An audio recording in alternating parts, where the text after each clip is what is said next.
Lord Brahma is being captivated by the charms of his daughter, and Lord Shiva is being captivated by the Mohini form of the Lord, are specific instances which instruct us that even the great demigods like Brahma and Lord Shiva, what to speak of ordinary conditioned soul, are captivated by the beauty of woman. Therefore, everyone is advised that one should not freely mix even with one's daughter or with one's mother or with one's sister, because the senses are so strong that when one becomes infatuated, the senses do not consider the relationship of daughter, mother, or sister. It is best, therefore, to practice controlling the senses by performing bhakti yoga, engaging in the service of Madana Mohana. Lord Krishna's name is Madana Mohana, or he can subdue the god Cupid or lust.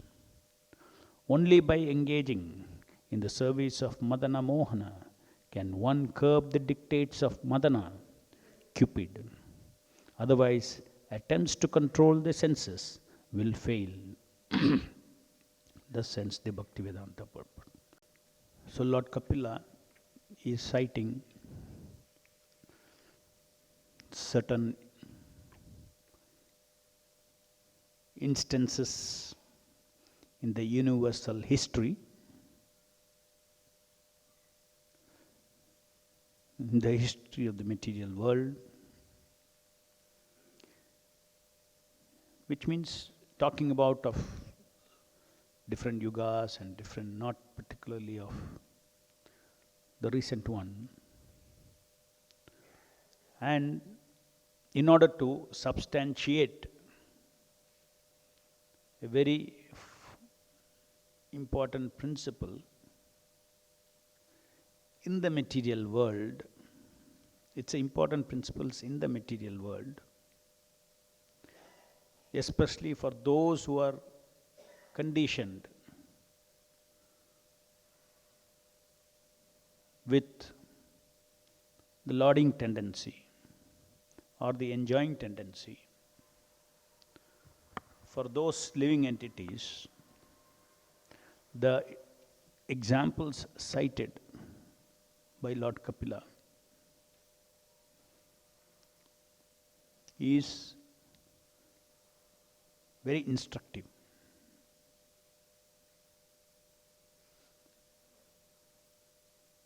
It is especially instructive because of the personalities involved in it. The personality involved is Lord Brahma himself, the creator of the universe. And in the purport, Prabhupada talks about Mohini form of the Lord also.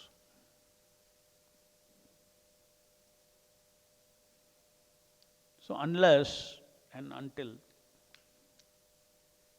Prabhupada says, unless and until one is fully engaged in the service of Madana Mohana,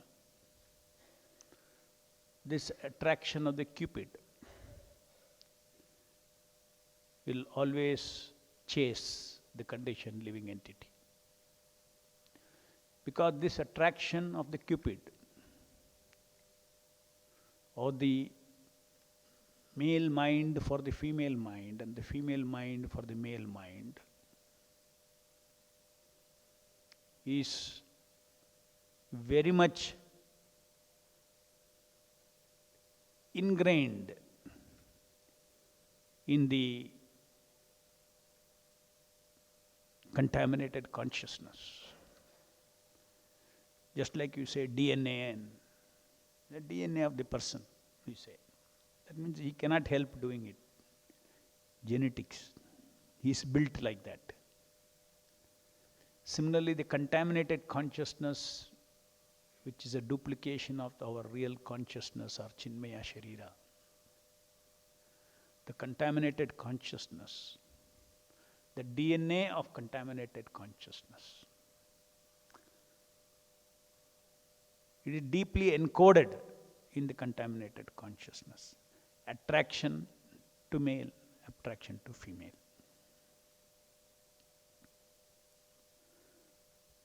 Which is called Cupid.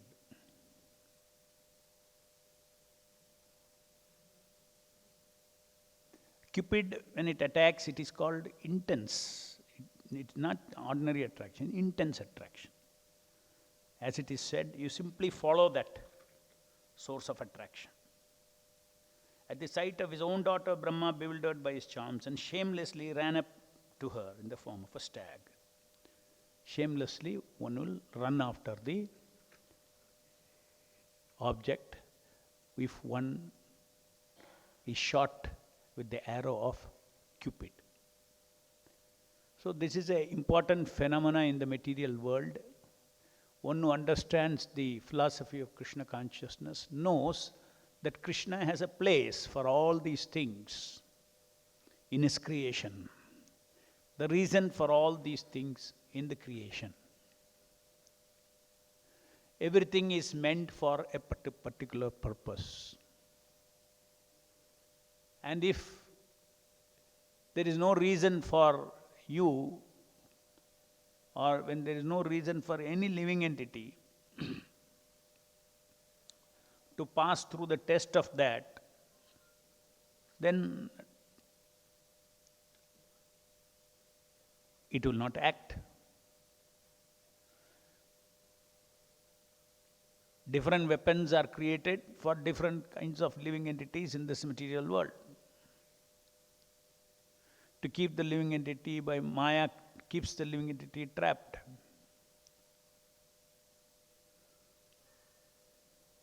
So why it is said shamelessly running behind? Because it is his own daughter, and it is shameless even according to the worldly standards. Forget about others. According to worldly standards, if a man runs after his daughter, it is considered to be shameless.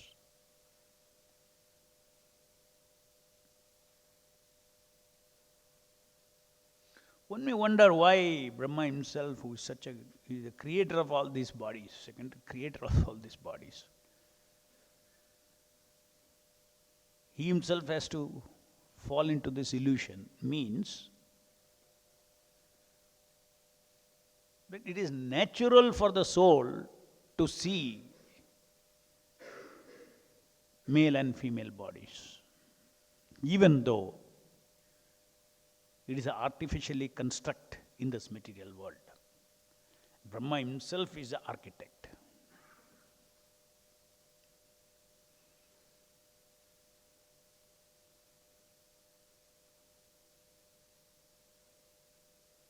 Brahma himself is the architect. He himself is attracted. It simply means that there is another energy, the energy of attraction in this material world, which blinds and covers the relative reality also. The relative reality of this world is that this body is a leather bag of flesh propped up with bones, a moving leather bag. That's what this body is, the relative reality. But see, we don't even want to think 1 second it is that. Nobody wants to think. Why should he think? Because the design of the material world is not meant for that. The design of the material world is meant for forgetting that you have this bag of flesh and bones, and see these as selective seeing we do. We see the people as male and females, as it is there in our spiritual language, spiritual vocabulary. That is what we project onto the materially fabricated with the internal mechanism, a look-alike of Chinmaya Sharira.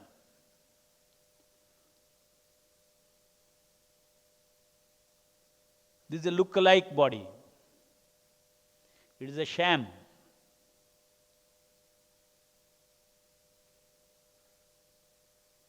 The material world itself is a big, sham of artificial bodies.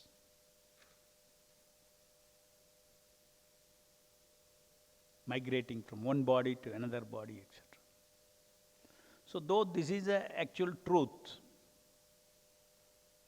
one should understand that that truth itself will not free you from an independent phenomena where you project spiritual things on it.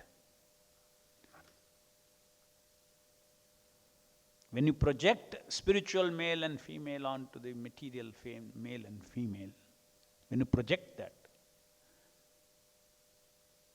and then perception is formed on those bases, then you relate based on all those perceptions.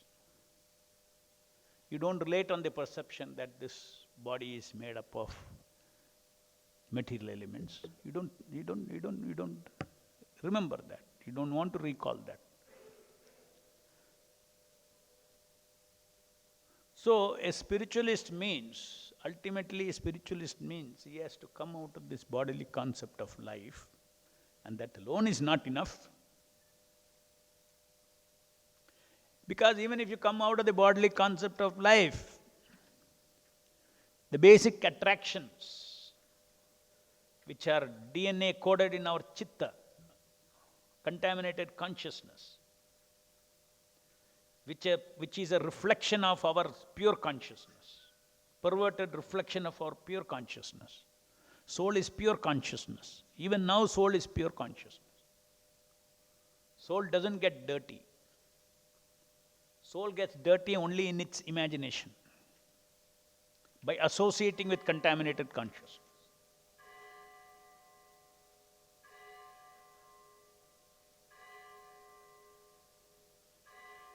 So that aspect, even if we know that I am not this body,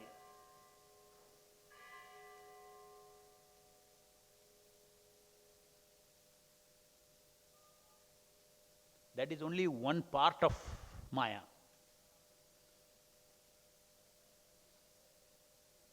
What is that part of Maya called?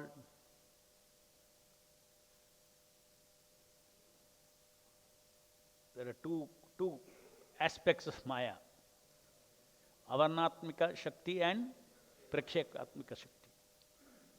So I am not the body, if you understand, and you don't want to be bewildered by the variegatedness of rasa in this material world. That is only the Prakshekatmika Shakti you have warded off. But unless the Avarnatmika, unless the covering of the spiritual truth and spiritual taste is uncovered, unless that is uncovered, you cannot sustain this Prakshekatmika. Your liberation from Prakshekatmika Shakti, you cannot sustain unless the Avarnatmika Shakti is also overcome. The Avarnatmika Shakti,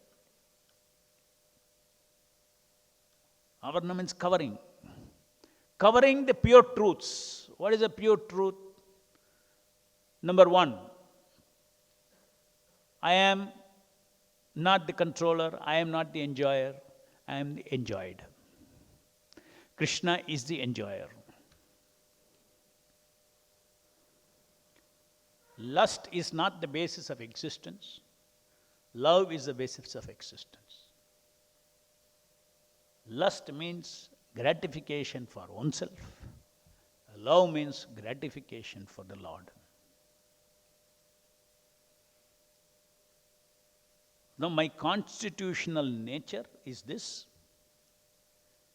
and Krishna is the supreme enjoyer. He is the Akila Rasa Amrita Sindhu. He is the ocean of all rasas.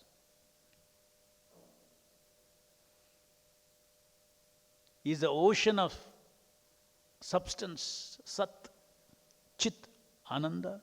Ananda is rasa. Chit is the ocean of knowledge. I am tiny, Sat, Chit, Ananda.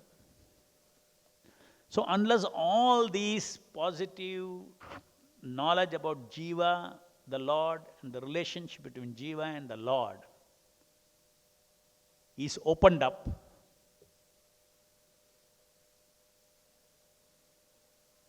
by hearing from a pure source,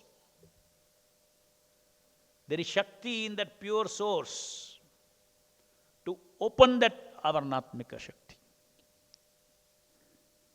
And when the real nature of the Atma, real characteristics of the Atma, real tendencies of the Atma, soul, pure soul, is awakened, then he can withstand the bewilderment that I am this body.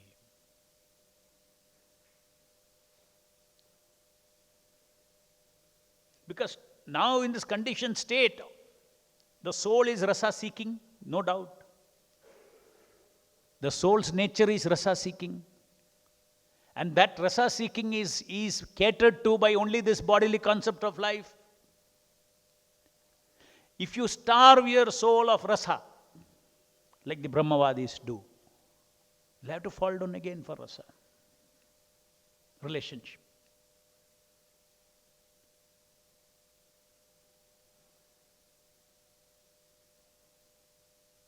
So the soul being rasa seeking, just being free from the bodily concept of life is not enough. You have to come to the understanding of spiritual concept of life. And that is what the Krishna consciousness, sadhana bhakti is all about. Sadhana bhakti is not simply about I am not this body. Sadhana bhakti is about I am servant of Krishna. Practicing this consciousness that Krishna is the enjoyer of everything. I serve Krishna. Whatever I do is for the pleasure of Krishna.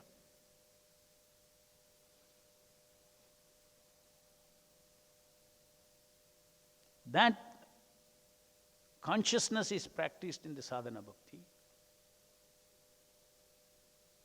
And for practicing that consciousness in sadhana bhakti,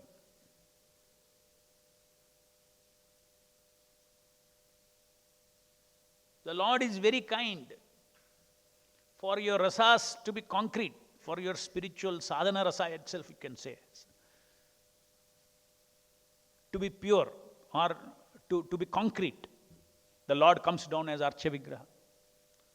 Lord comes down as a concrete Shabda.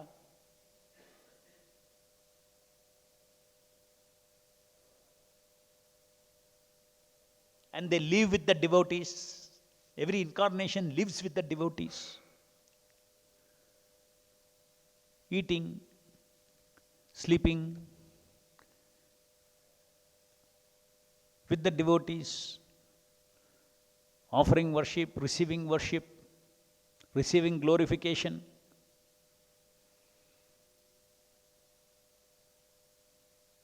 Serving the deities. Just like this temple. So many services are going on. Everything is centered around Radha Krishna Chandra's house. Is there a house? The Lord has incarnated in a very concrete form that our material eyes can see. And they live with the devotees. We all get prasadam every day. Not a small thing.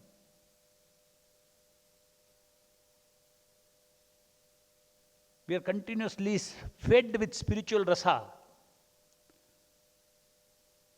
And that is what keeps our senses under control. It is not the jnanic strength. It is the strength of a superior rasa. It is the touch, the daily touch of the Sat that keeps us away from Asat. Our soul is Satchidananda. Our soul is now charged by Maya with Asat.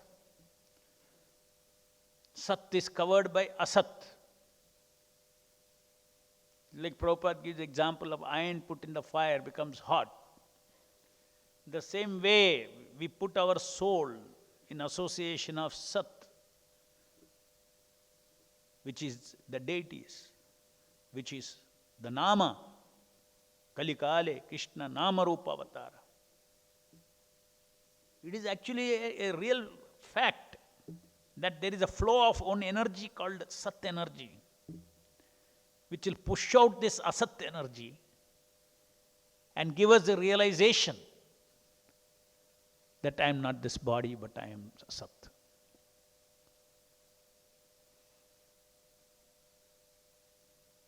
And that is the process of realization. That is the process of self-realization in this age, is association with the Nama.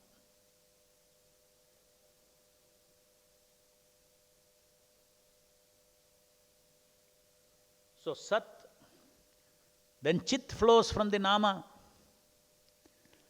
Again, Chit is Chit means transcendental knowledge.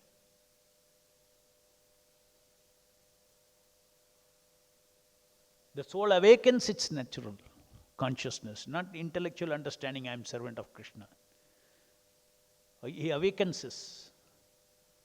Awaken means it is already there. Forgotten. When you awaken, then you feel, oh, it's very true, it's very true. I am servant of Krishna. Just like if you have forgotten who your father, mother is, and then somebody awakens you. So when you are in complete forgetfulness, when you awaken, it becomes natural. Oh, yeah. What is there? You are my father only. In the same way, awakening Krishna consciousness. We are all amshas of Krishna. Amsha cannot be separated from the part, from the Purna. We are Amsha personalities of the Purna personality. So Amsha personality has got a relationship of servitude towards the Purna personality. The specific forms of those personalities of relationship between the Purna and Amsha is unlimited. But the essential principle of relationship of I am the servant of Krishna is an eternal fact that the living entity has to awaken. That is why Prabhupada says Krishna consciousness is not an artificial imposition upon the mind.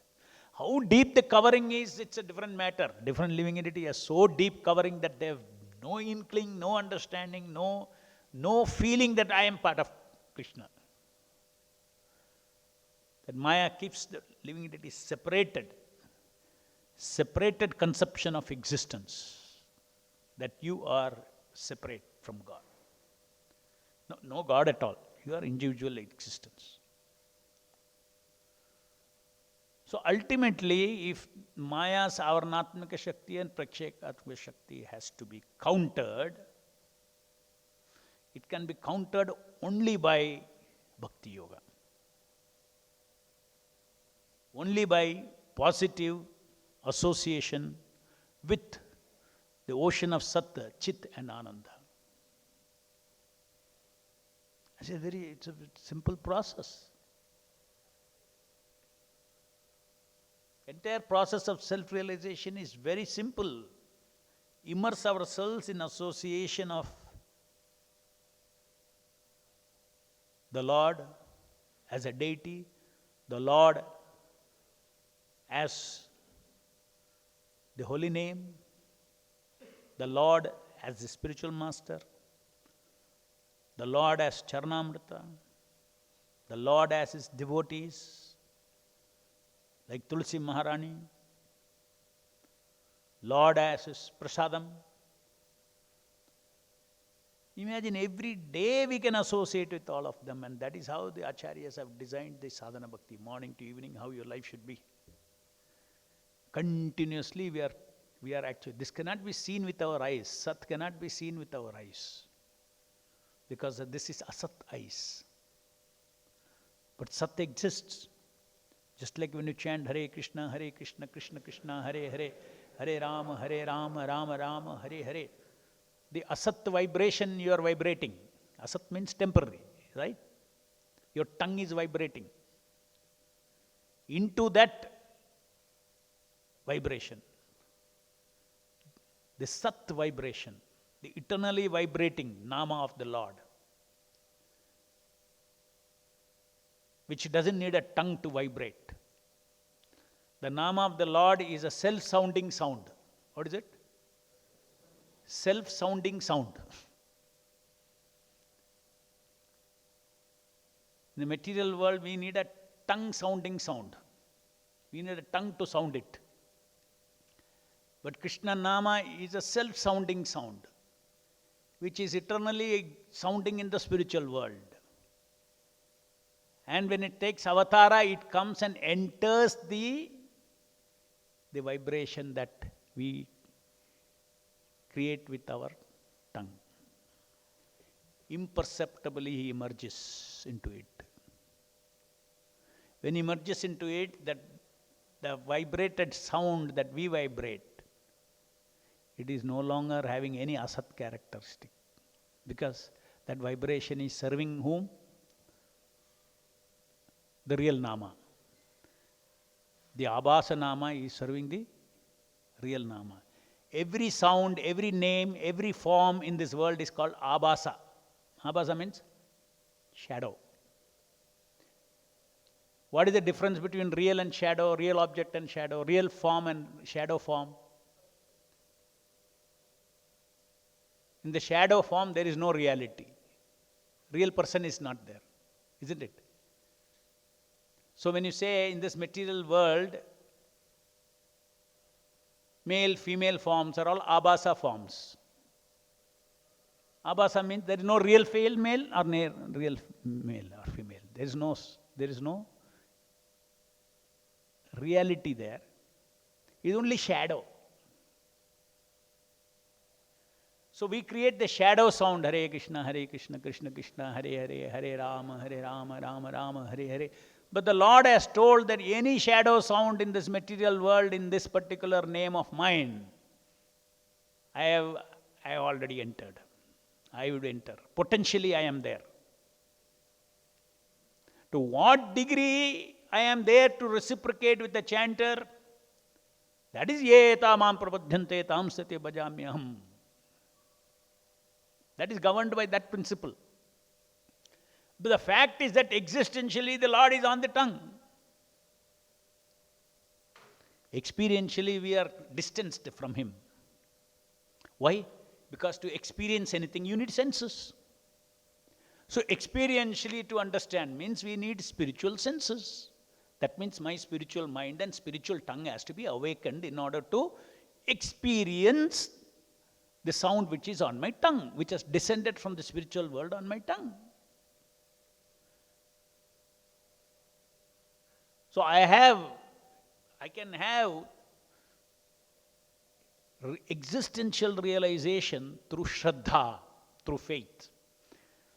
So Shraddha or faith is a fundamental ingredient for getting Sat association in this world. If you don't have Shraddha in the deity, if you don't have Shraddha in the Prasadam, if you don't have Shraddha in Charnamrita, if you don't have Shraddha in the spiritual master, you don't have Shraddha in the holy name, you don't touch them.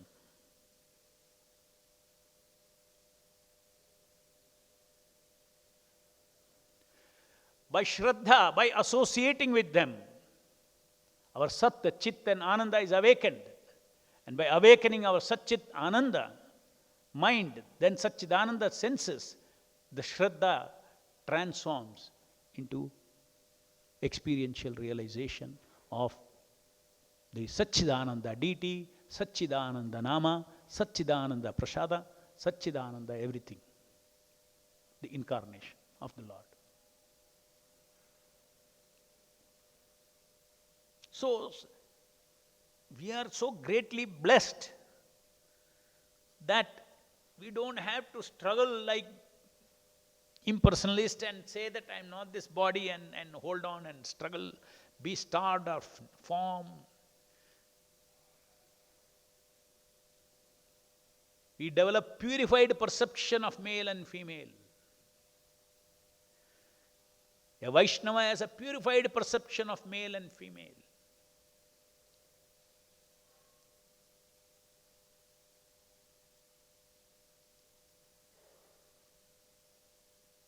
The first true Satchidananda female he learns about is the deity of Radharani. There is real form now. You are talking about there is positive transcendental form. Where is it? In the deity. Oh no, that is a metal form. That is the prakrita, a prakrita form of, that means the material form of Radharani. But she has taken a form which is identical, a prakrita form, which is as concrete as the prakrita form. The difference between prakrita form and aprakrita form is not question of concreteness. It's as concrete, as detailed, identical. So what you are seeing is actually pure bhakti. A pure Vaishnava sees Radharani herself in that form. So simply being transcendentally attracted to the lotus feet of the Supreme Lord's transcendental form, as Radha and Krishna, Prabhupada says, simply by attracted to the deities, one can keep away from the attractions to material forms. Even though this may sound as a very difficult task, because Brahma's example is given here, my God, where am I? So one should not justify saying that, Arey, even Brahma fell down, so I can also fall down. As Prabhupada very clearly says, they are specific instances which instruct us. It is meant for instruction. That unless you are a devotee, why if Brahma fell down, all these things, Mohini Murti issue, Shiva, the top personalities, why is it that Haridas Thakur did not fall down? She was sitting just at the doorstep of Haridas Thakur's Bhajan Kutir. Day and night she was sitting and sleeping there. And that too alone.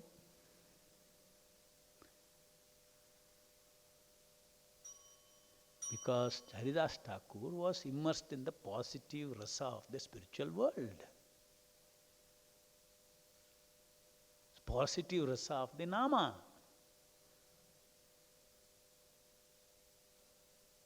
So for him it was a child's game. Baita udhar. Dekh lenge abhi. Ek din, do din, beta.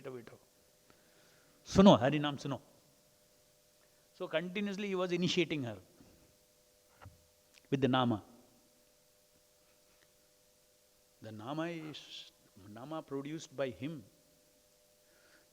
Just like if you can chant Shuddha Nama, you can what you speak is also having a different impact.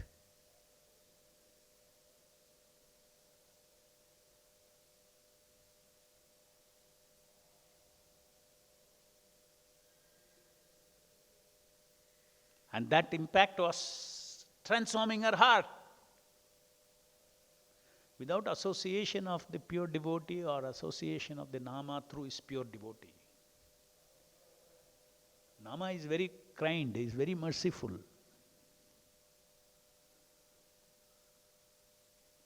And that Nama can transform us, awaken us, quickly give us the positive taste of the spiritual world. When all these things are what? Becomes a joke. Male-female play becomes a joke. And any sensible Vaishnava also develops a sense of shame in being attracted to false forms. Arey, why am I attracted?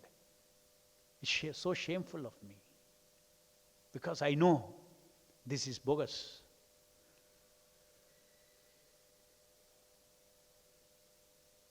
As long as my attitude of attraction towards male and female forms, as long as my attitude of attraction is enjoying attitude of attraction, as long as that remains, the attraction to material forms will be fed by Maya. If we are not, if by other processes of association, if we have stopped hunger for enjoying, then the true conception of male and female will be revealed. True attraction. It's not that we are nobody. It's not that you are in the spiritual world and you are not attracted. You are appreciating, oh, how attractive she is. Srimati Radharani is most attractive. A pure devotee is saying she's the most attractive. That means he's feeling the attraction. Attraction is not sin. Your attitude to enjoy that attraction is a sin. The world is full of attraction.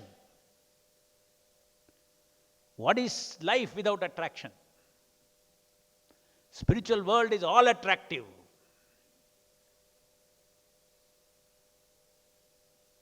The attraction should be purified. So we get purified by this association. And then the Avarnatmaka Shakti is also dissolved.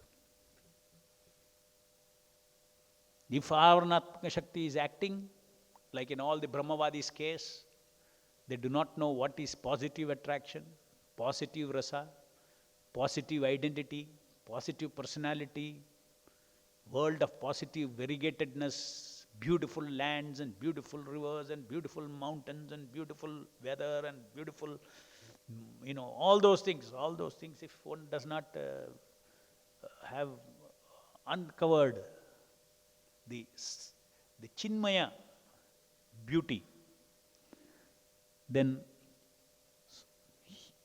very artificially he is holding himself that I am only Sat. Brahman realization is only Sat realization.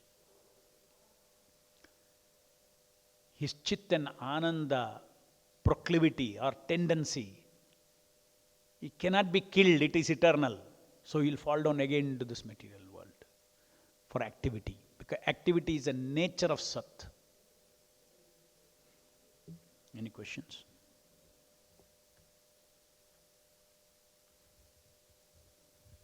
Here.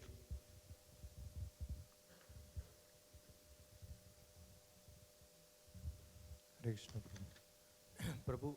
Lord Brahma is a pure devotee, and Lord Brahma as incarnation of Namacharya Haridas Thakur is also a pure devotee. Prabhupada said this Brahma is not the Brahma in each cycle of 100 years. Different Atmas take up the Brahma's position. 100 Brahmas years. So this Haridas Thakur was of another Brahma, of some other period. Not our present Brahma. That is answered by Prabhupada.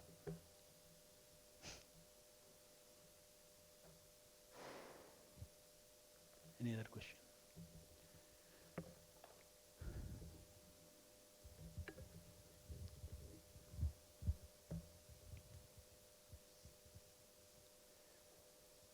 Hare Krishna Prabhu.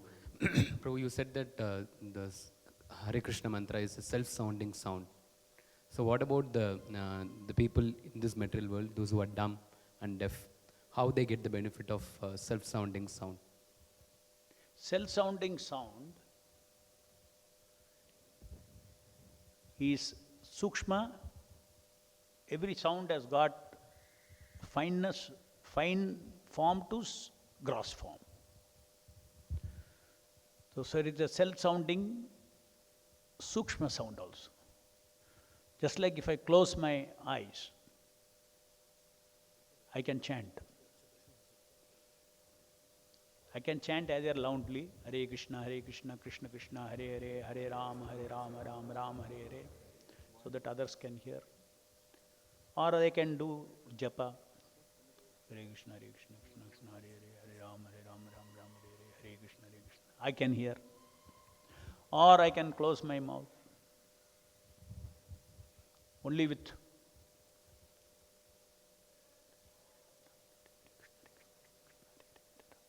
can you do or not?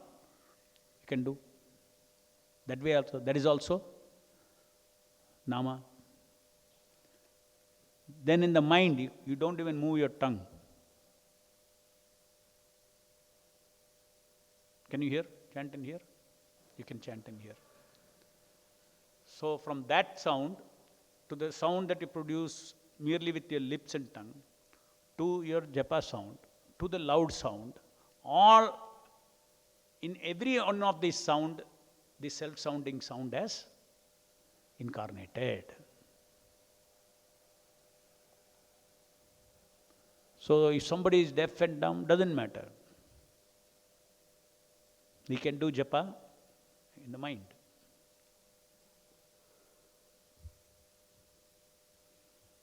He'll be able to easily do. We can hear too much sound outside.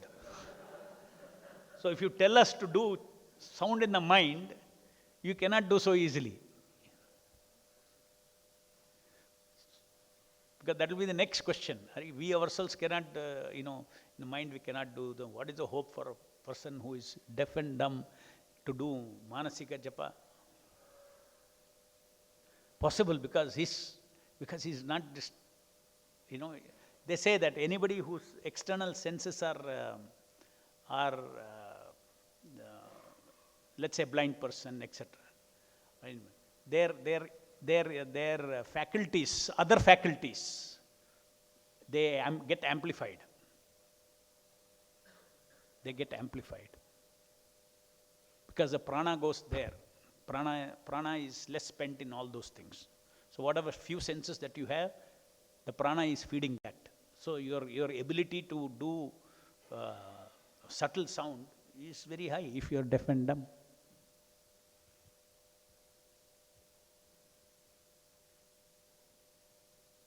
Is it okay? Sir, my question is. Sir. Yeah. My question is, if I say that I will be the richest man of this. I'll be the richest man of this world, then that richness will also be vanished after 100, 200, 300 years when the generations will come. And if I say that I'll be the good name in the history, I'll be the most popular man, then also it will be vanished because earth has been created and destroyed so many times. Civilizations comes and go and they reach to the peak. Then also science is developed, then also it is vanished. So everything is temporary if you see with this perspective. So what is that one permanent thing I can say it will last forever? Because I am interested in that thing which will not vanish one day. I want to do only one thing which is permanent. That's what the main objective of life I see. So what is the objective of this human life? What he should do? What is that permanent thing? Number one, you are permanent. Number two, Krishna is permanent. Because you are permanent, Krishna is permanent. But I am permanent means my soul is permanent because body lasts. Correct. So you are not this body at all. You are not this body at all. But soul. Therefore, first thing is to understand where is, you want eternity, first you have to realize eternity of yourself. That means I am not this body, I am what I am. You should realize that. So that is spiritual realization. If you are looking for an answer of permanency in the impermanent, you will never find. So you have to look beyond, simple, your question itself gives the answer.